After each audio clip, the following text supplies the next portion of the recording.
Hi there, it's Mrs. Ferris and my friend Bernard, and it's time for some bedtime stories. And we're going to start off by going on a book hunt. That's the name of this story. We're going on a book hunt. It's written by Pat Miller with pictures by Nadine Bernard Westcott. And it's published by Upstart Books. You can tell Bear loves books. We're going on a book hunt. Can you read what that sign says? Or can somebody read it to you? I could read it to you. It says, today is library day. So that's where they're going to go hunting. We're going on a book hunt. We're going to find a good one. We know how. Not too easy, not too hard, but just right. Here it is, the library. Can't scream or run about, can't skip or yell or shout. We'll have to be considerate. Tip, toe, tip, toe, tip, toe. Here it is, a shelf marker. Can't look without it. Shows where the book fits. We'll have to slide the marker in. Slippy slide, slippy slide. Well, we're going on a book hunt. We're going to find a good one. We know how.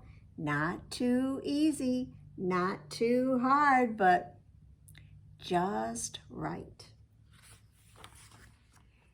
Here it is, a book. Can't tell from outside, have to look inside. We have to see what size it is. Peek and turn, peek and turn. Peek and turn. We're going on a book hunt. We're going to find a good one. We know how. Not too easy, not too hard, but just right. Here it is, the choosing part. Can't read a hard one. Don't want an easy one. We'll have to count our fingers. Miss a word, finger up. Stop at 5. Do you ever do that? To see if it's a just right book for you? Here it is, a perfect book. Can't be rough with it. Can't be tough with it. We'll have to treat it kindly. Cross and hug. Cross and hug. Cross and hug. We're going on a book hunt. We're going to find a good one. We know how. Not too easy, not too hard, but just right. Here it is, the book check. Can't keep it always, can keep it 3 weeks. We'll have to bring our book back. Beep, boop, beep, boop, beep, boop, beep, boop, beep. Well, we're going on a book hunt. We're going to find a good one. We know how. Not too easy, not too hard, but just right. Here we are, back in class. I guess they're in school. Can't wait to read the words, can share it with our friends. We'll have to turn carefully at the corner, corner, corner. See how they're going to do that? Then turn the page. Here we are. Our books are done. Time to take our books back. Time to choose some other ones. The sign says return library books today. Tiptoe, tiptoe. Slippy slide, slippy slide, slippy slide. They use markers to show where they found the book. So if they decide they don't want to take it, they can slide it right back where it belongs. Peek and turn, peek and turn, peek and turn. Miss a word, finger up, stop at 5. Cross and hug, cross and hug, cross and hug. Beep, boop, beep, boop, beep, boop, beep, boop. At the corner, corner, corner. That's how you turn the page. Well, we're going on a book hunt. We're gonna find a good one. We know how. Not too easy, not too hard, but just right.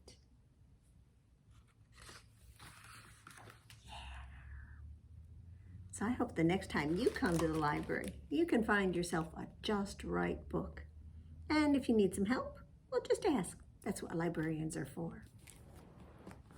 And they're also for singing some songs or doing some finger plays. And I think we ought to do a finger play where we can count 1, 2, 3, 4, 5. 5 little hot dogs are cooking in the pan. The grease got hot and one went bam. So 4 little hot dogs are cooking in the pan. The grease got hot and one went bam. So 3 little hot dogs are cooking in the pan. The grease got hot and one went bam. 2 little hot dogs are cooking in the pan. The grease got hot and one went bam. So now 1 little hot dog is cooking in the pan. The grease got hot and one went bam. No little hot dogs are cooking in the pan. The grease got hot and the pan went bang. Well, you may have heard that story or a story similar to going on a book hunt as going on a bear hunt. And we're going to have another story that's based on one you probably know. This is called Goatilocks and the 3 Bears. It's written by Perl with illustrations by Arthur Howard. And this one is published by Beach Lane Books. Once upon a time, there was a kid, a little goat named Goatilocks. She lived down the road from a family of bears. And when the bears went out for a walk one morning, well, you can probably guess what Goatilocks did. She went inside. And inside the bear's house, Goatilocks found 3 bowls of porridge. She tasted the big bowl, but it was too hot. She tasted the medium bowl, but it was too cold. Then she tasted the little bowl and it was just right. So she ate it. Porridge, bowl, and even the little spoon. And then she said, burp. Next, Goldilocks found 3 chairs. She tried the big chair, but it was too hard. She tried the medium chair, but, well, it was too soft. Then she tried the little chair, and oh, it was just right. So, can you guess? She ate it. Cushions and all.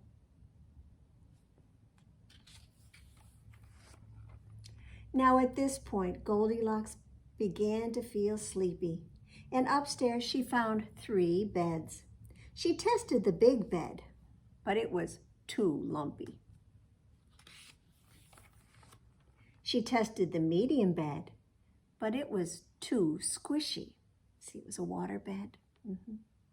And then she tested the little bed. It was just right. So,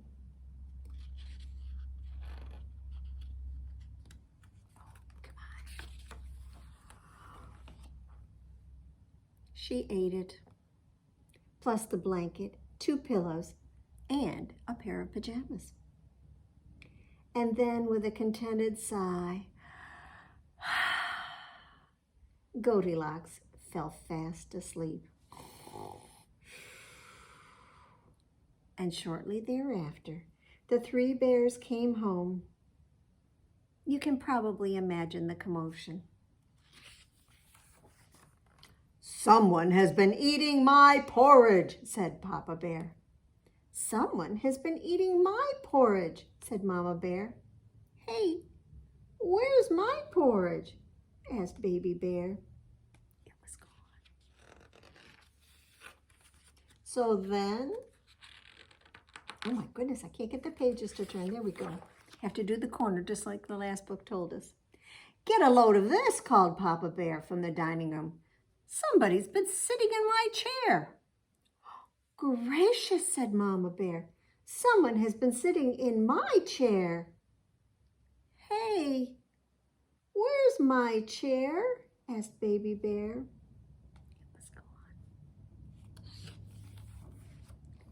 They found the culprit upstairs. "My bed," wailed Baby Bear. It's gone." And Goatilocks opened her eyes, and above her stood 1, 2, 3 bears. Well, quickly she jumped up and hoofed it for home, which probably sounds like the end of the story. But the next day, Goldilocks woke up feeling, well, a little sheepish. She wanted to make things right with her neighbors, but how? Outside, she found her answer.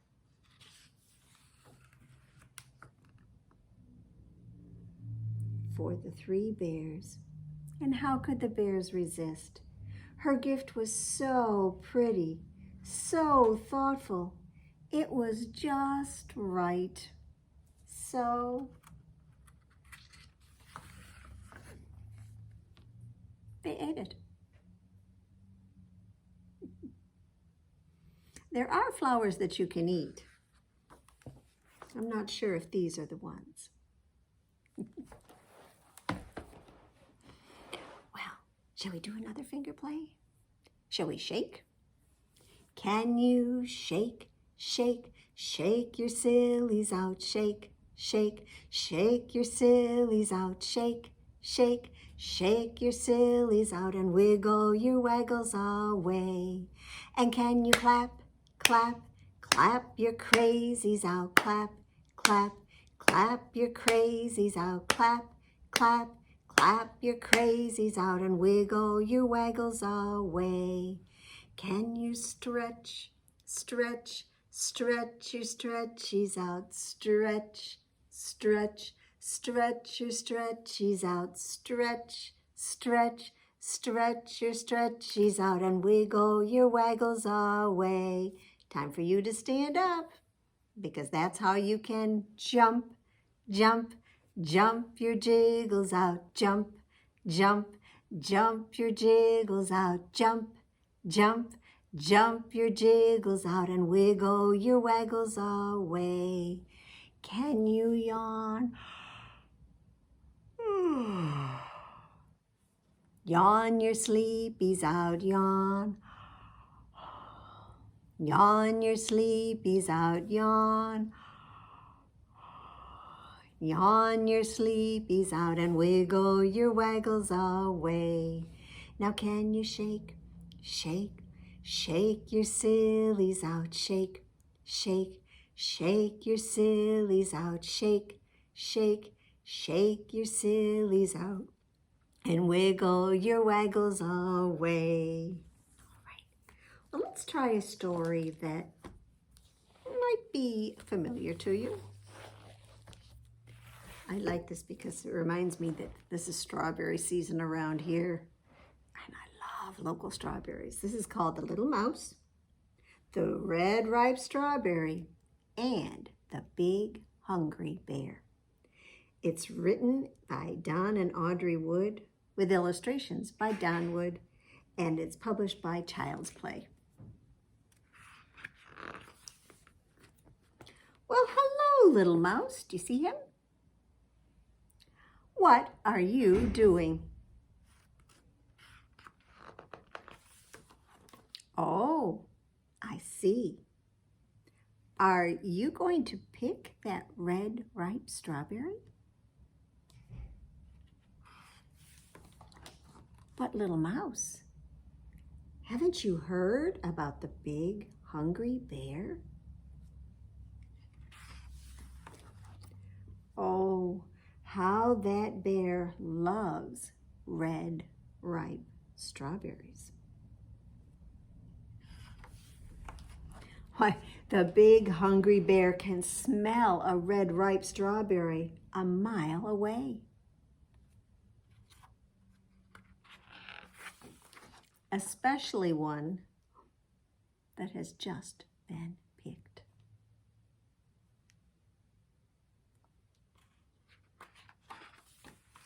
Boom, boom, boom. The bear will tromp through the forest on his big, hungry feet and find the strawberry. No matter where it's hidden,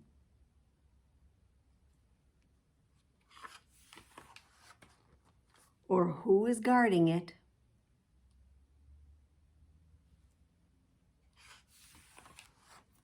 or how it is disguised.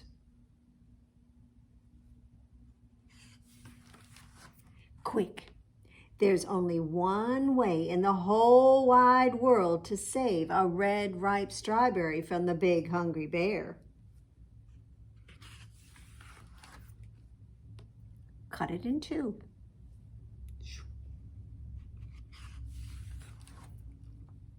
Share half with me.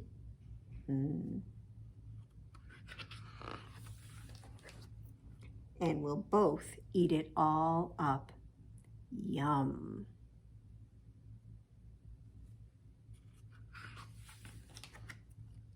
Now, that's one red, ripe strawberry the big, hungry bear will never get.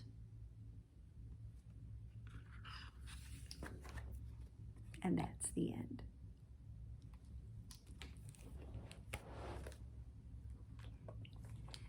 So what other finger play should we do? I don't have one about a big hungry bear, but I do have one about a very hungry crocodile. Well, there were 5 little monkeys swinging in the tree, teasing Mr. Crocodile, you can't catch me.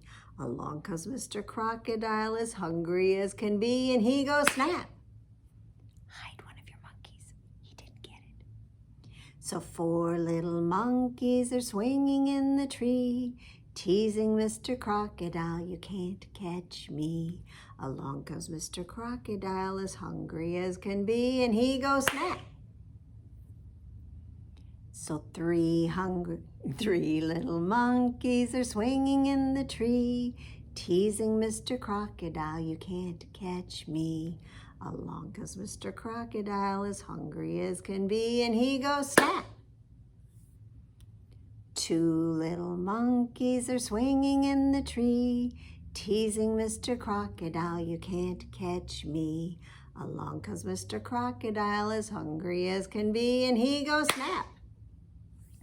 So now 1 little monkey is swinging in the tree, teasing Mr. Crocodile, you can't catch me.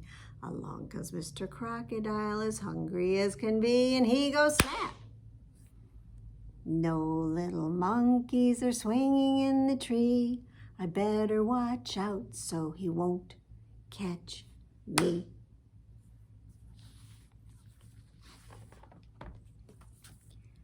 Let's have one about a spider.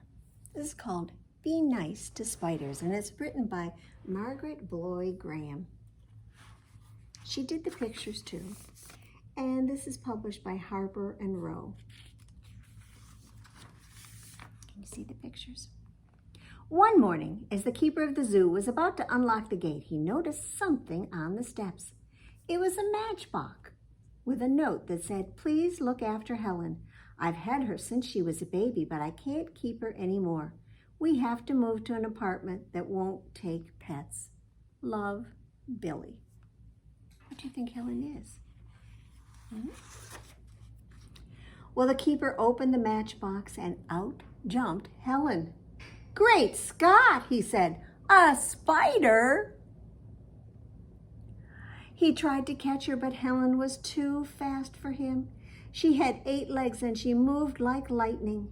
Helen ran up the big maple tree, and then she quickly spun a long silk thread and lowered herself into the ventilator of the big building. Can you see that?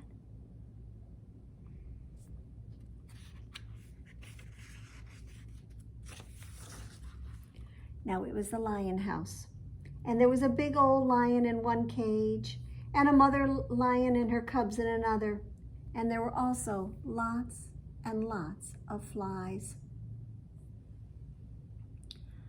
They were buzzing in the lions' ears and crawling on their noses, and the lions were so annoyed. But Helen was delighted. You do know what spiders like to eat, right? Flies. She loved to eat flies, and right away she set to work to catch them. She began by spinning a web with her silk thread.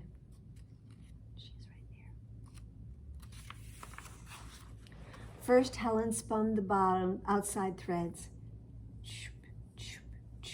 and then she dropped down. Next, she spun a lot of threads from the center to the outside.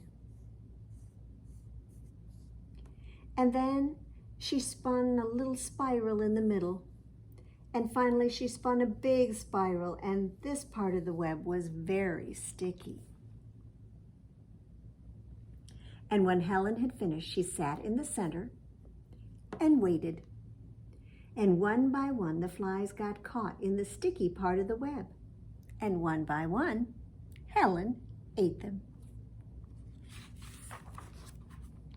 Well, a week went by, and Helen kept catching and eating flies until there were no more flies in the lion house. She had caught and eaten them all. And now the big old lion snoozed peacefully all day long. And the mother lion licked her cubs and purred. And Helen? Well, Helen was fat and satisfied. So now Helen moved to the elephant house. There were lots of flies there too, and the elephants don't like flies any better than the lions do. But in a week, Helen had caught all the flies in the elephant house, and the mother elephant and her baby were happy and could once again enjoy a bath.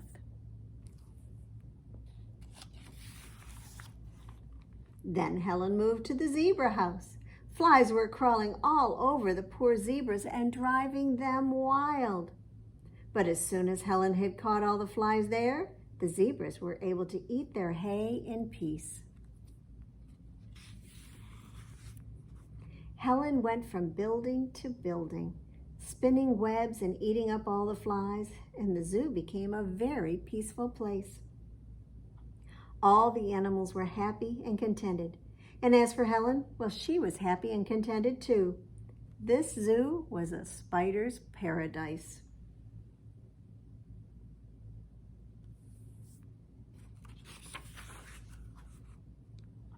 One morning, the keeper blew his whistle 3 times, toot, toot, toot, and all the men came running, and the animals looked up to see what was going on. "Boys," said the keeper, "the mayor is coming to inspect the zoo this afternoon at 4. The animals look fine, but the cages sure need cleaning up. And don't forget to get rid of all those spider webs." "But Chief," said his assistant, scratching his head, "I thought spiders were supposed to be sort of useful." "Joe," said the keeper, "those webs make the place look a mess. Okay, boys, get busy." So the men started sweeping the cages, and then they hosed and scrubbed them down. And when they were cleaning the camel house, one of the men saw Helen. "Quick, give me the broom," he shouted. He took a big swing at her, but Helen had disappeared. The whole zoo was clean and shiny when the mayor arrived. "Excellent," he said. "I'm delighted. I've never seen the place so neat and the animals looking so well."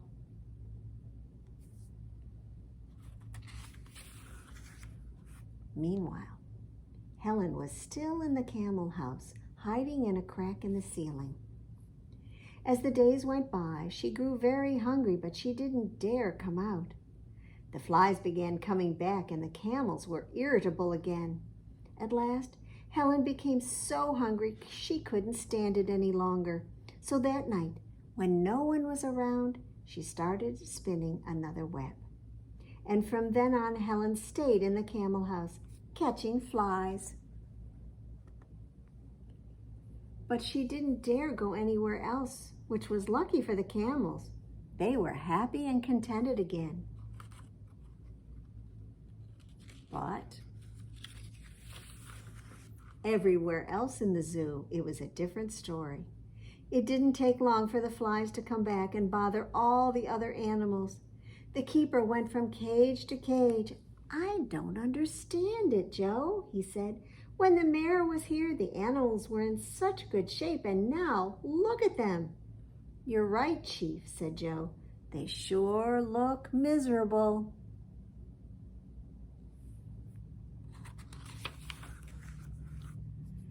Their last stop was the camel house. "Why, the camels seem fine," said the keeper. "And there don't seem to be any flies in here," said Joe.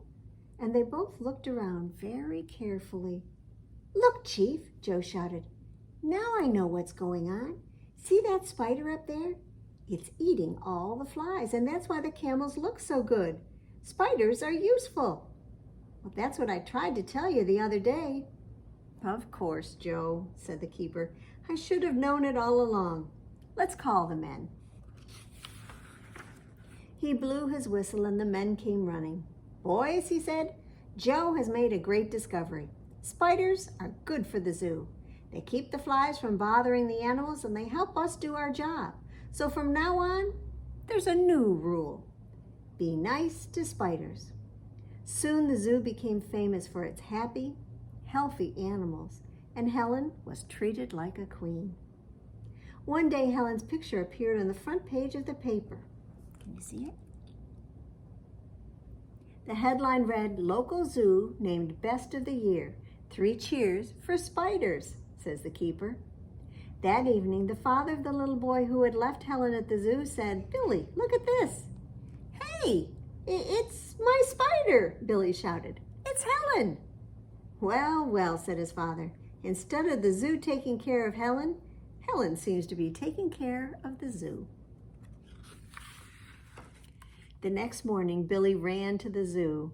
"I'm Billy," he said to the keeper. "I'm the one who brought you that spider. And hey, look, she's made an egg sac. I bet there'll be plenty of baby spiders soon." Can you see that egg sac up there? Right there. And look over here. Billy was right. A few days later, out of the egg sac came lots of little spiders. And from then on, Helen and her children and all the animals in the zoo lived happily ever after. And that's the end. Well, can you wiggle your fingers? Oh no, we have to do our bubble gum, don't we? So get your bubble gum out. Where did I put? Oh, there it is. And unwrap it. Put the wrapper in the trash. And put the gum in your mouth and chew it up until it's all soft and squishy. And then we'll do something disgusting.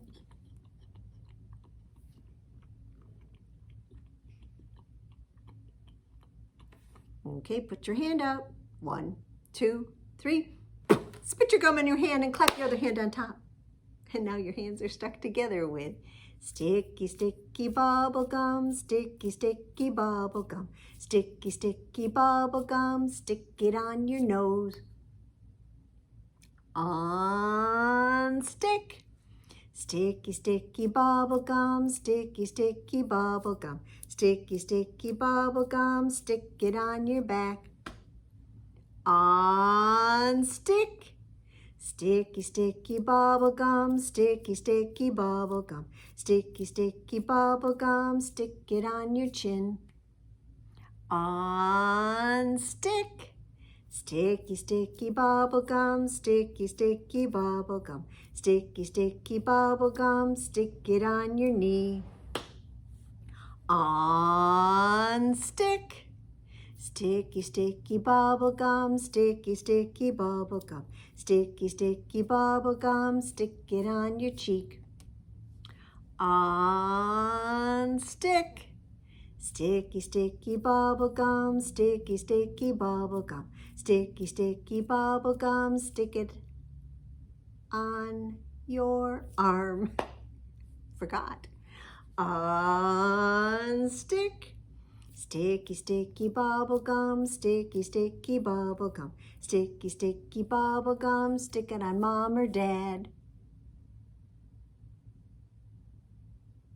On stick.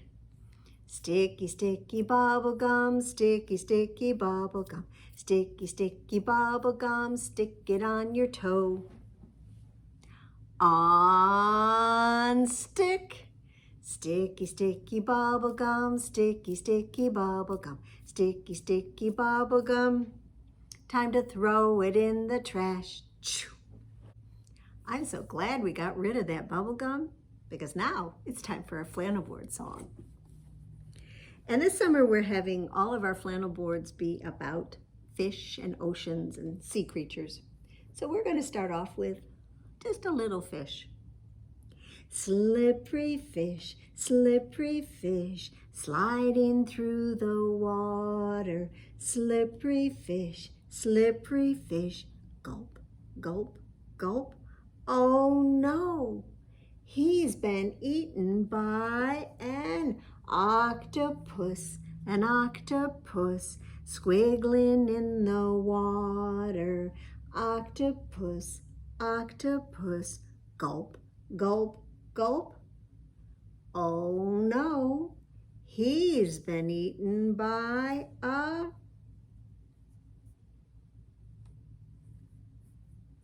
tuna fish, flashing through the water. A tuna fish, gulp, gulp, gulp. Oh no, he's been eaten by a great white shark,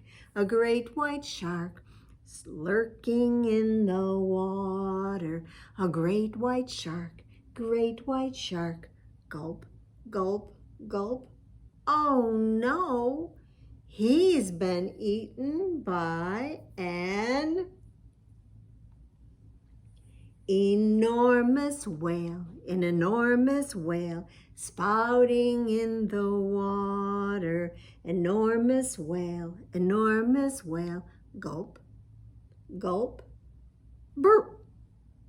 Oh, pardon him. That's a lot of eating. All right, so let's finish up with our Sandra Boynton book. And this week we're going to have Pajama Time. This is published by Workman Publishing. Do you have your jammies on yet? Well, the moon is up. It's getting late, so let's get ready to celebrate. It's pajama time. Now pull on the bottoms and pull on the top. Get yourself set to pajama de-bop. It's pajama time. Now, some are old and some are new. Some are red and some are blue. Some are fuzzy, some are not. But we can all pajama in whatever we've got. It's pajama time. Oh yes, it's pajama time. Now some are pink and some are green and some are the ugliest we've ever seen. They might be stripy or polka dot, but we can all pajama in whatever we've got. It's pajama time. So pajama to the left, pajama to the right, jamma, jamma, jamma, jamma, PJ. Everybody's wearing them for dancing tonight. Jamma, jamma, jamma, jamma, PJ. Now all around the room in one big line, wearing our pajamas and we're looking so fine. It's pajama time. Then hop into bed, turn out the light. You can have a party in your dreams tonight. It's pajama time. Hush, hush, it's pajama time. Hush, hush, it's pajama time.